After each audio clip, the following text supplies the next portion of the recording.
Estimados amigos, quiero darle la bienvenida al día de hoy a la clase número 4 de nuestro estudio de Santiago. Estoy bien contento, bien emocionado de saber que nos acompañan y que estamos aprendiendo juntos de este hermoso libro de la Biblia. Si usted se está conectando por primera vez hoy día, yo le invito a que busque las clases anteriores. Esta es la clase número 4.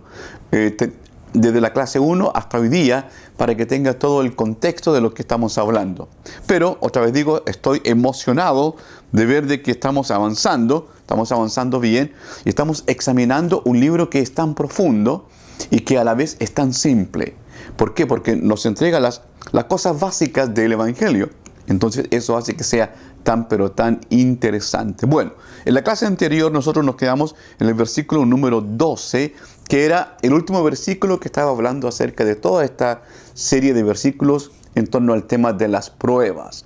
Ya veíamos el versículo 2 y 3 como hablaba un poquito de las pruebas, luego hizo como un paréntesis, pero siguió ahora retomando el tema de las pruebas, que se cerró en el versículo número 12. Así como un repaso así bien breve, vamos a decir de que, bueno, hay distintos tipos de pruebas y que lo importante del versículo 12 era que tú puedas resistir ese momento de la prueba, que puedas pasar esa prueba confiando en Dios.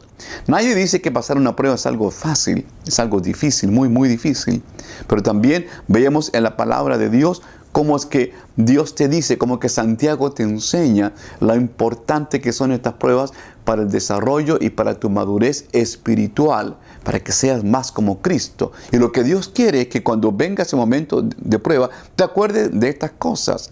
Que lo importante es que salgas bien de aquellas pruebas, que salgas. Vas a salir quizás herido, pero no muerto. Eso es lo más importante de todo. Bueno, yo estaba diciendo de que hoy día vamos a tener un pequeño vuelco en los temas. Me gusta porque Santiago va tomando como temas centrales. Se enfoca unos 3, 4 versículos sobre un tema, luego toma otro y así va.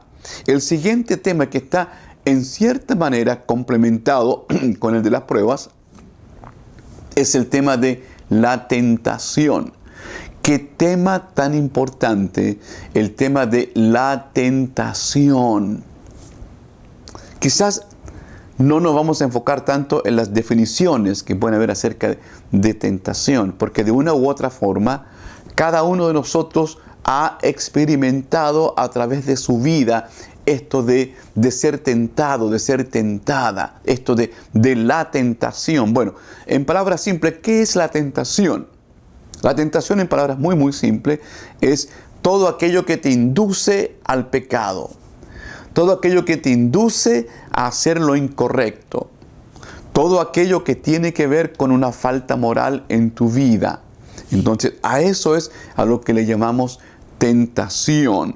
Y en el primer versículo del libro de Santiago, donde se habla este tema puntualmente, es en el versículo 13 de Santiago, que nos dice así: cuando alguno es tentado, no diga que es tentado de parte de Dios, porque Dios no puede ser tentado por el mal, ni Él tienta a nadie.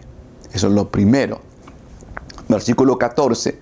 Sino que cada uno es tentado cuando de su propia concupiscencia es atraído y seducido. Entonces la concupiscencia, después que ha concebido, da a luz el pecado, y el pecado siendo consumado, da a luz la muerte. En estos versículos del 13 al 15 es donde nos está hablando acerca de este tema de la tentación. Nosotros sabemos que el diablo intentó tentar al Señor Jesucristo en el comienzo de su ministerio. Realmente cuando estaba recién iba a empezar con su ministerio, Satanás, el diablo, vino a tentarle, le subió a la cúpula del templo y le dijo: tírate ahora desde aquí. Bueno, sabemos que no le resultó, porque el diablo no puede tentar a Dios. Dice, porque Dios no puede ser tentado por el mal, ni Él tienta a nadie. Entonces, ¿cómo es esto? ¿Cómo es que entonces nosotros somos tentados? ¿De dónde viene esta tentación? Es bien interesante y es un tema profundo que vamos a tratar de ir analizando lentamente. Pero entonces, bien, vamos a decir un poquito este contraste entre prueba y tentación. Dios sí te prueba. Dios nos manda pruebas. Dios a veces quiere probar nuestra fe. No es que cada crisis tampoco sea exactamente con ese propósito, pero sí hay pruebas, hay instantes en que Dios te está probando tu fe. Tenemos evidencia de esto en las Escrituras. A veces es a nivel comunitario, a nivel de todo el pueblo, y otras veces es a nivel personal. Y creo que es exactamente lo que pasa también en el día de hoy. Yo pienso que Dios a veces nos prueba de forma comunitaria y a veces de forma individual. Veamos un par de casos de estos, ejemplos de estos. En el libro de Éxodo tenemos un caso de prueba en comunidad. En Éxodo capítulo 20 es el pasaje donde Dios, desde el 20, claro, Dios le entrega los 10 mandamientos a Moisés en el monte, ¿cierto? Entonces, pero el pueblo, lo que el pueblo veía era, el pueblo estaba muy asustado por lo que estaba viendo. Habían evidencias físicas de la presencia de Dios en ese monte, en esa montaña. Voy a leer desde el versículo 18, el capítulo 20 de Éxodo, para que vea cómo es que el pueblo aquí fue probado. Dice el 18. Todo el pueblo observaba el estruendo y los relámpagos y el sonido de la bocina y el monte que humeaba. Y viéndolo el pueblo temblaron y se pusieron de lejos.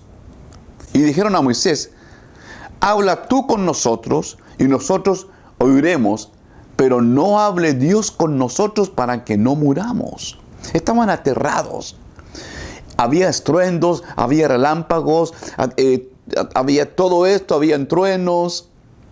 Entonces dice que hasta salía humo. Ellos estaban aterrados por la presencia de Dios. Y Moisés respondió al pueblo: no temáis, porque para probaros vino Dios, y para que su temor esté delante de vosotros, para que no pequéis. Ahí tenemos entonces un caso específico donde hay un ejemplo de que Dios prueba, en este caso, al pueblo a través de todas estas manifestaciones sobrenaturales, pero el propósito que dice Moisés está bien claro. Dios les está probando, nos está probando para que no pequéis.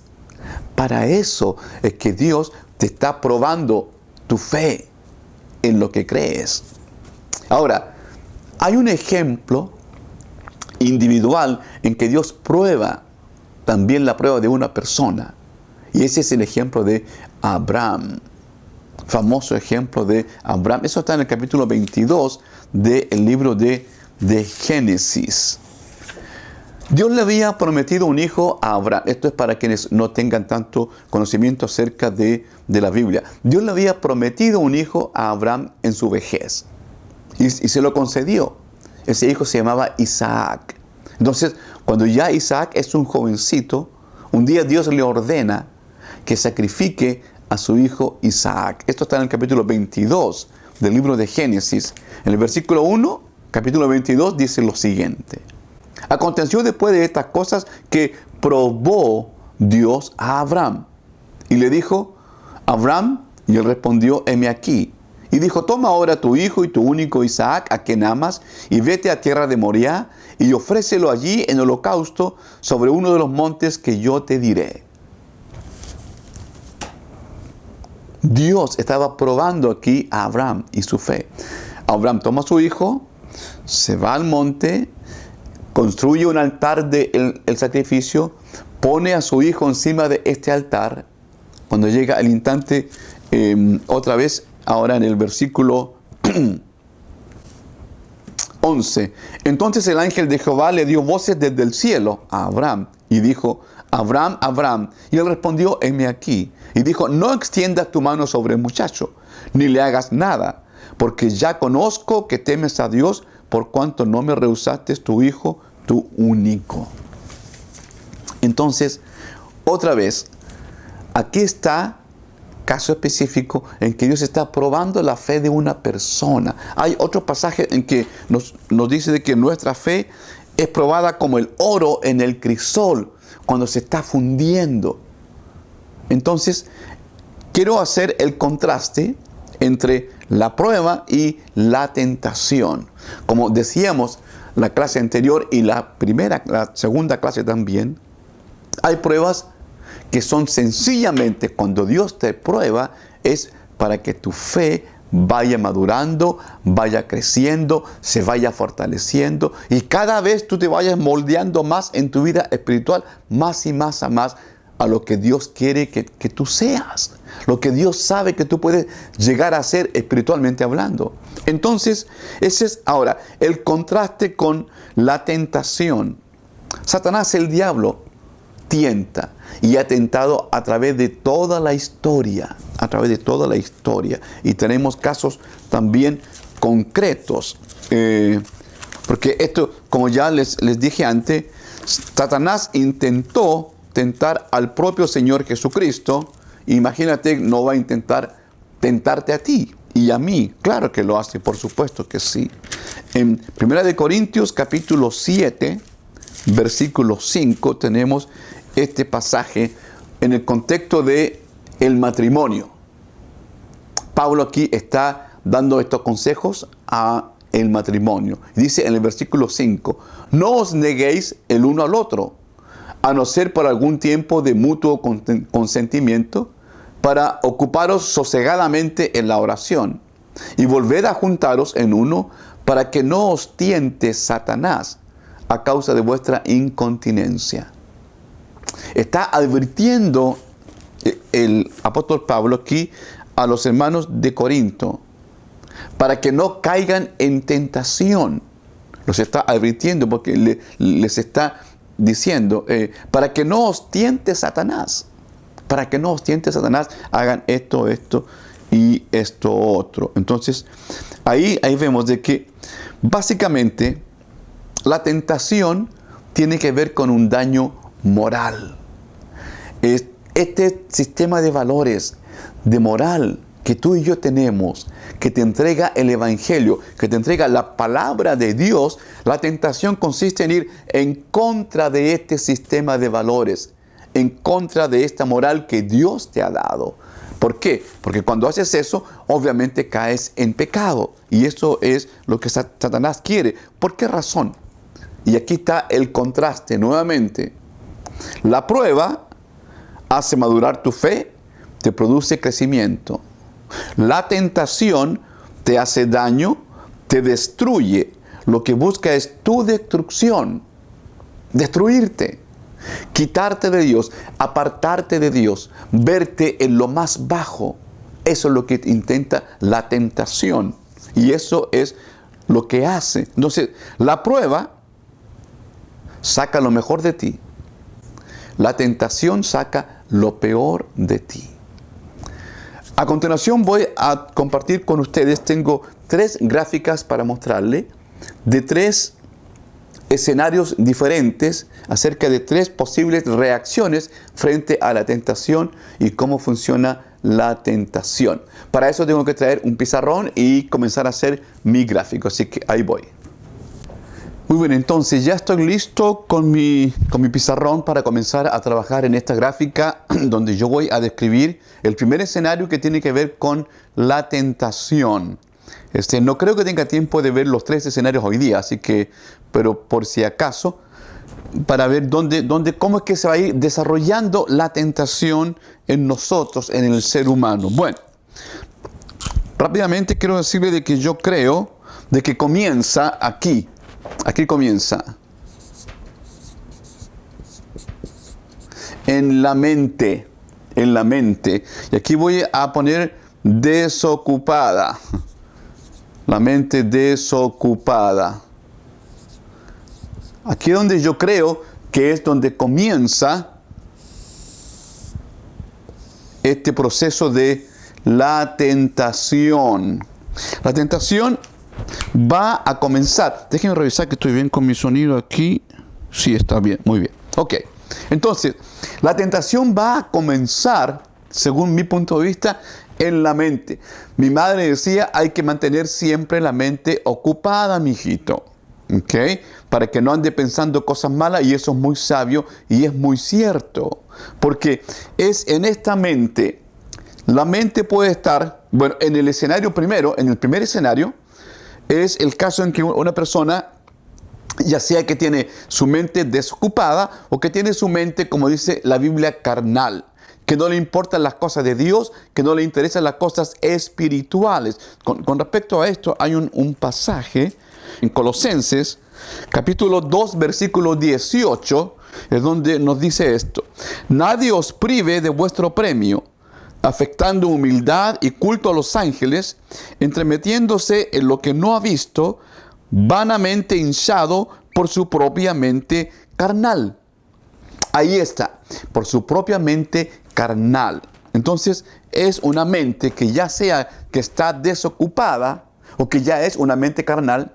Lo más probable, si está desocupada, si no estuviera ocupada con las cosas de Cristo, con las cosas de Dios, donde se va a comenzar a generar este proceso de la tentación. Luego, es muy probable que existan dos cosas que tienen que ver con esto. Una, que haya un estímulo. Que haya un estímulo. Esto lleva. Esto es algo atractivo. La tentación siempre va a tener un grado de atracción. Entonces, un estímulo atractivo.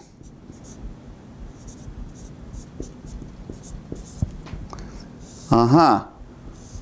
Yo no sé si ustedes alcancen a leer o no. Voy a intentar hacer la letra un poquito más grande. Entonces, de la mente desocupada, lo más probable es que se nos va a presentar algo atractivo, algo que va a ser interesante para ti, va a ser interesante para mí también. Así es como funciona la tentación, ¿cierto? Bueno, entonces, esto puede ser un estímulo físico,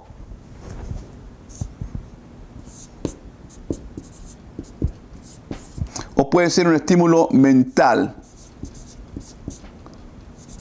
¿A qué me refiero con un estímulo físico? Me refiero con, como dice la palabra, algo concreto. Por ejemplo, en el huerto del Edén, ¿cierto? El árbol del fruto de la vida era atractivo ante los ojos de Eva. Eso es lo que nos dice el libro de Génesis. Entonces, esa atracción, ese interés en eso que se veía agradable, atractivo, es lo que hizo que cayeran en el pecado.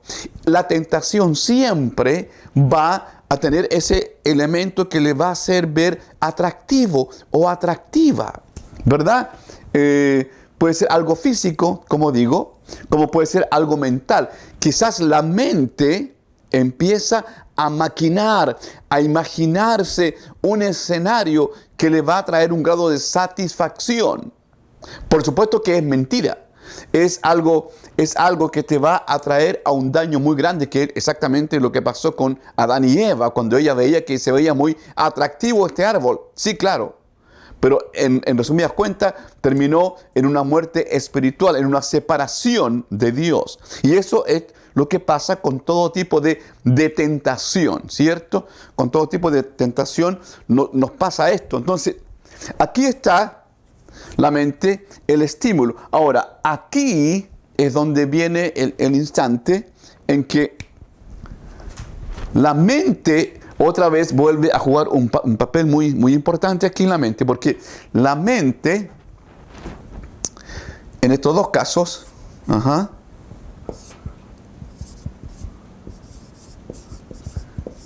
la mente lo alimenta, ese deseo, esa tentación. Aquí es cuando la mente crea un plan, lo planifica.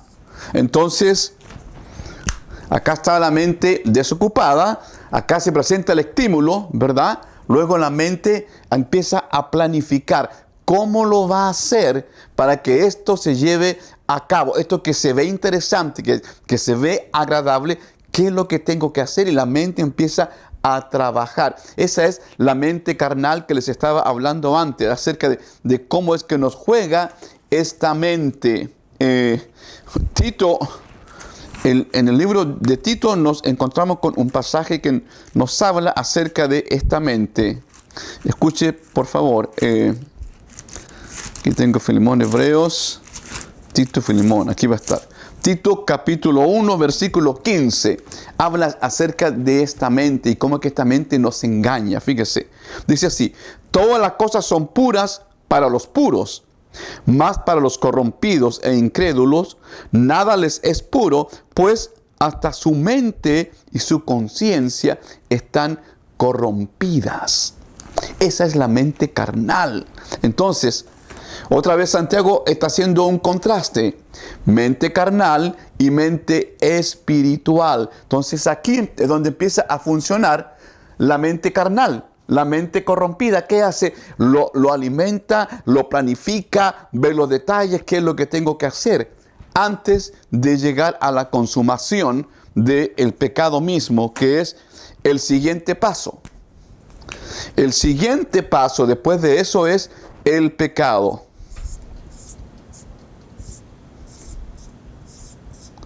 Es el pecado. Aquí llega el punto donde después que la mente lo planificó, lo organizó, ahora es donde lo lleva a cabo, sea cual fuera la tentación. Acuérdese de que la tentación tiene que ver con el área moral, de la moralidad. Por eso que es un pecado, porque atenta contra la moral y contra los valores que Dios tiene en su palabra para ti y para mí. Entonces aquí ya viene la consumación. ¿Ok? Aquí la persona lo que había planificado ahora lo está llevando a efecto. Ahora, ¿qué pasa después que lo ha llevado a efecto? Es donde vienen las consecuencias. Aquí vienen las consecuencias. ¿Ok?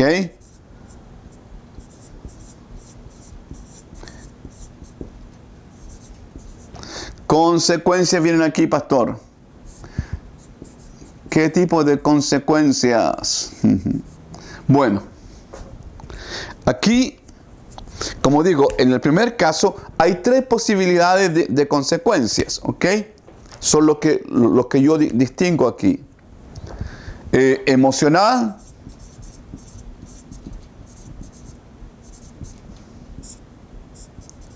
física y espiritual.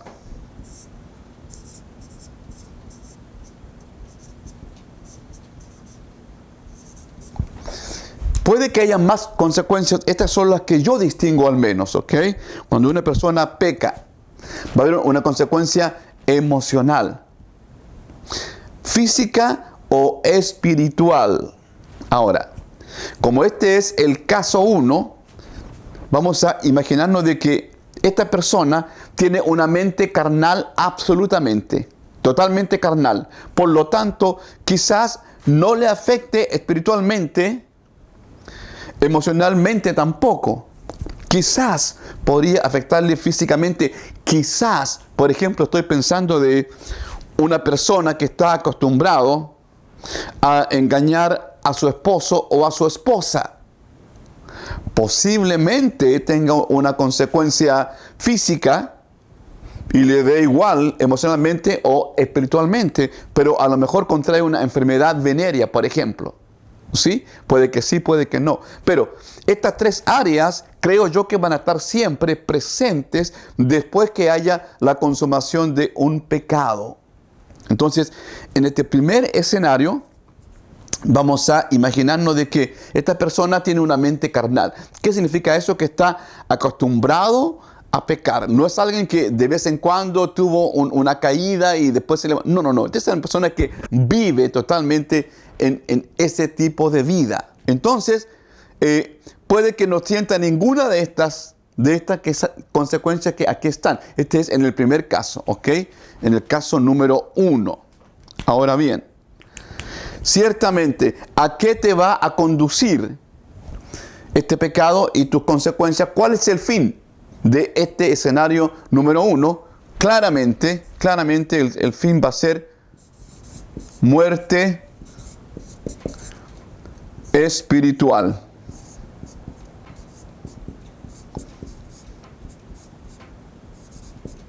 Una muerte espiritual. Claramente.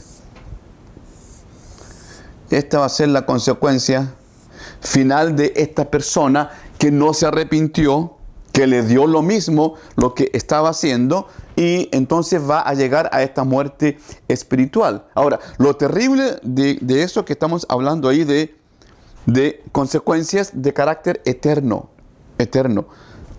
Esta persona nunca se arrepintió. Le daba igual hacer todo lo que estaba haciendo. Nunca sintió remordimiento. ¿Okay? En lo que la Biblia habla de una mente corrompida. Lo que leímos antes en el libro de Tito. En el libro de Tito. Ahora, algo que tiene que ver con los pensamientos, por ejemplo, déjame ver aquí. Bueno, antes de ir a Tito y antes de pasar al siguiente escenario también, quiero volver a Santiago, al versículo 14 ahora. Tengo que leer otra vez el 13 para que nos acordemos dónde estábamos, ¿ok? En el 13 decía así, quiero ver mi tiempo, perdón, denme un segundo aquí para ver cómo va mi tiempo. No quiero pasarme de mi tiempo, quiero ver. Tengo que encontrar, ok. Me queda un minuto. Un minutito solamente. Para retomar simplemente el tema de la tentación. Versículo 13. Cuando alguno es tentado, no diga que es tentado de parte de Dios, porque Dios no puede ser tentado por el mal, ni Él tienta a nadie, sino que cada uno es tentado cuando de su propia concupiscencia es atraído y seducido. Eso es lo que ocurre exactamente aquí.